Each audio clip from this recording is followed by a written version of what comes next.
నమస్తే, welcome to four sides TV. శాస్త్రీయ నృత్య సంగీత కళలు ప్రపంచానికి భారతదేశం అందించిన విలువైన కానుకలని భారత మాజీ ఉపరాష్ట్రపతి వెంకయ్యనాయుడు అన్నారు. పిల్లలను చదువుతో పాటు భారతీయ ప్రాచీన కళలు నేర్చుకునే విధంగా ప్రోత్సహించాలని ఆయన సూచించారు.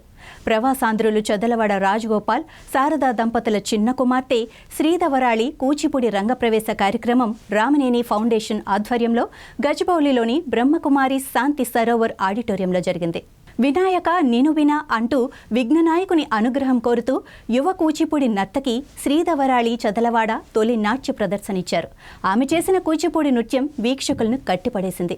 ఆద్యంతం అలరించేలా సాగిన ఈ అరంగేట్రం ఆహుతుల హర్షధ్వానాలు అందుకుంది.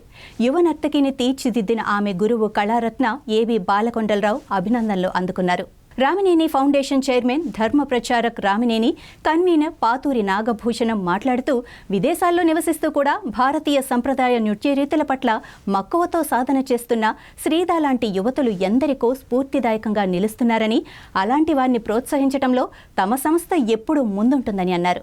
ఈ కార్యక్రమానికి తెలంగాణ రాష్ట్ర మంత్రి తుమ్మల నాగేశ్వరరావు, ఆంధ్రప్రదేశ్ పార్లమెంటు సభ్యులు రఘురామకృష్ణరాజు, డిఆర్డీఓ మాజీ చైర్మన్ డాక్టర్ సతీష్ రెడ్డి, సినీ దర్శకులు కె రాఘవేంద్రరావు, మాజీ కేంద్ర విజిలెన్స్ కమిషనర్ కెవి చౌదరి, సినీ నృత్య దర్శకులు కెవి సత్యనారాయణ తదితరులు హాజరయ్యారు. కూచిపూడి నృత్యాన్ని ప్రదర్శించిన కుమారి చదలవాడ శ్రీధవరాళికి నా అభినందనలు, శుభాశీస్సులు.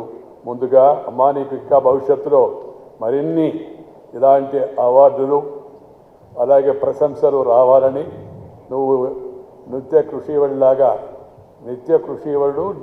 నృత్య కృషివరులాగా కష్టపడి మరింతగా శ్రమించి మంచి పేరు తెచ్చుకోవాలని చెప్పని నేను కోరుతూ ఉన్నాను. కుమార్తెను చదువుతో పాటు భారతీయ ప్రాచీన కళ్ళ వైపు ప్రోత్సహిస్తున్న కుమారి శ్రీధ తల్లిదండ్రులు శ్రీమతి చదలవాడ శారద గారు, అలాగే డాక్టర్ చదలవాడ రాజగోపాలరావు గారికి కూడా నా యొక్క హృదయపూర్వక అభినందనలు.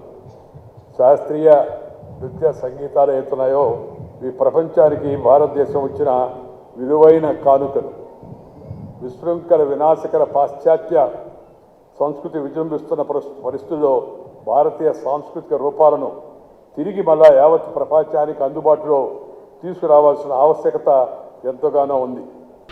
తిరుగుగడ్డ మీద పుట్టినటువంటి కళ ప్రపంచవ్యాప్తం కావాలని చెప్పి మన బిడ్డలు ఎంతోమంది మన దగ్గర ప్రాక్టీస్ చేసినట్టు నాకు పెద్ద కనపడదు, కానీ బయట దేశాలకు వెళ్ళినప్పుడు ఈ కళకున్నటువంటి ఆదరణ, ఈ కళకున్నటువంటి ప్రేమ అభిమానాలు